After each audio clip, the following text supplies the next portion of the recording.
students. A form that I often use with my tutorial students, which basically amounts to a blank syllabus. I feel a little fraudulent doing this because I took it from T. He's sitting in the front listening to me, so if you have questions, you should probably direct them to him. I'm putting into practice this thing that I've Don't that. I use his form also. All right, see, it works. When I was new and I didn't know what to do, and I was in an office next to T's, I said, tutorial, comma, help. And he said, try it this way.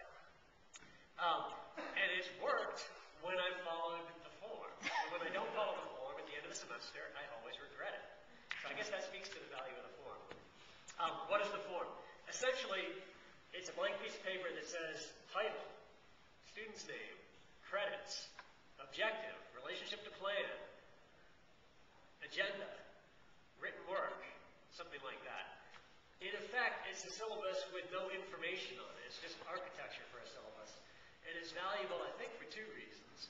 One, because when it's all filled out, the student and the faculty member together have a pretty clear idea of what's supposed to happen, what the mutual expectations are, and how the tutorial is going to progress. I think always it's healthy to look at that as a flexible document, as something that can be modified as the term goes along. If it's not flexible, then it shares some of the worst elements of a class without necessarily the best elements of the class. So these things always get modified as the term goes. But I think the other function that it serves is when the potential plan sponsor hands this bit of blankness to the potential plan student. If things are working well, the student has that realization. And sometimes the sponsor prods the student into the realization. Sometimes it comes immediately. This is up to you. Right? Usually when you show up in the intro class, you get the syllabus. It wasn't up to you. It was up to us. We decided where it should go, how much writing you should do, what you should read, how the things should fit together.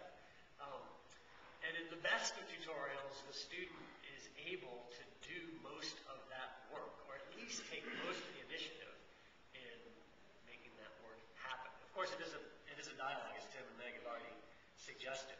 So it's very uncommon for me to hand someone a blank form and for them to bring it back entirely filled out and say, we're ready to go. Almost always they come back with a series of ideas or a couple of options, and we work out the details from there. But I think what's very important for people who are moving out of the classes-only model of the Marlboro education into the mix of classes and the tutorial model of the Marlboro education is to understand how fundamental that shift in responsibility and